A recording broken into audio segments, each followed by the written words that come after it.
proper conditions, a process of therapeutic movement will almost inevitably occur in my client.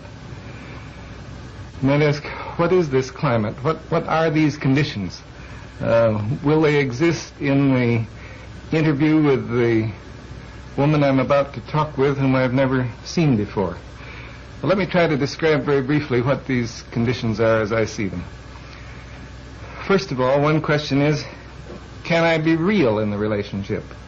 This has come to have an increasing amount of importance to me over the years.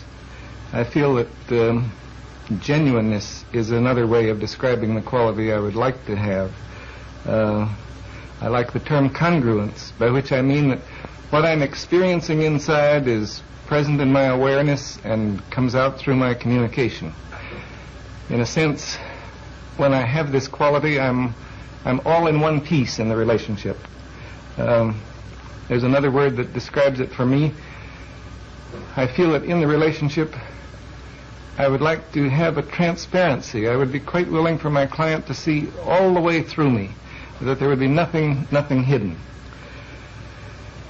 And when I'm real in this fashion that I'm trying to describe, then I know that my own feelings will often bubble up into awareness and be expressed, but be expressed in ways that won't impose themselves on my client.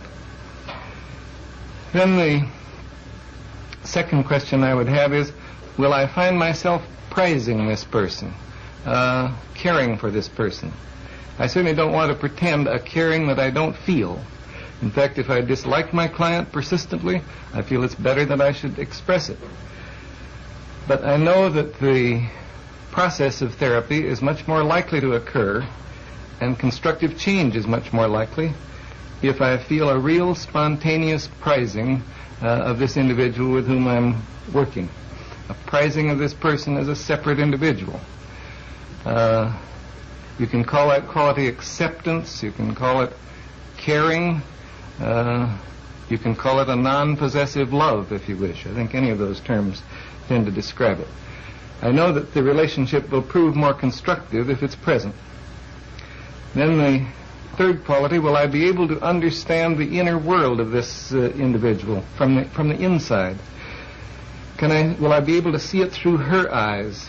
Will I be able to be sufficiently sensitive to move around inside the world of her feelings so that I know what it feels like to be her, so that I can sense not only the surface meanings, but some of the meanings that lie somewhat underneath the surface.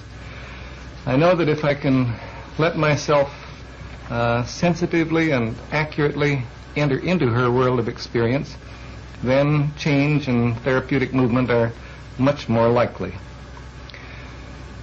Well, suppose I am fortunate and that I do experience some of these attitudes in the relationship, what then? Well, then a variety of things are likely to happen, both from my clinical experience and from our research investigations. We find that if attitudes of the sort that I've described are present, then quite a number of things will happen. She'll explore some of her feelings and attitudes more deeply. She's likely to discover some hidden aspects of herself that she wasn't aware of previously. Feeling herself prized by me, it's quite possible she'll come to prize herself more. Feeling that some of her meanings are understood by me, then she can more readily perhaps listen to herself, listen to what's going on within her own experience, listen to some of the meanings she hasn't been able to catch before. And perhaps if she senses a realness in me, she'll be able to be a little more real within herself. I suspect there will be a change in the manner of her expression. At least this has been my experience in other instances.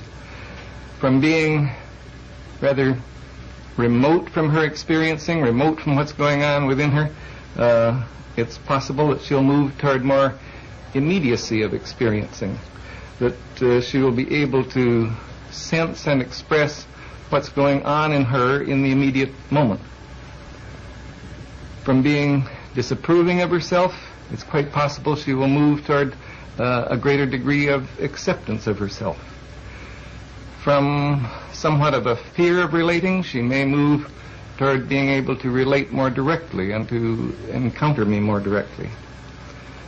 From construing life in somewhat rigid black and white patterns, she may move toward more tentative ways of construing her experience and of seeing the meanings in it. From a locus of evaluation which is outside of herself, it's quite possible she will move toward recognizing a greater capacity within herself for making judgments and drawing conclusions. So those are some of the changes that we have.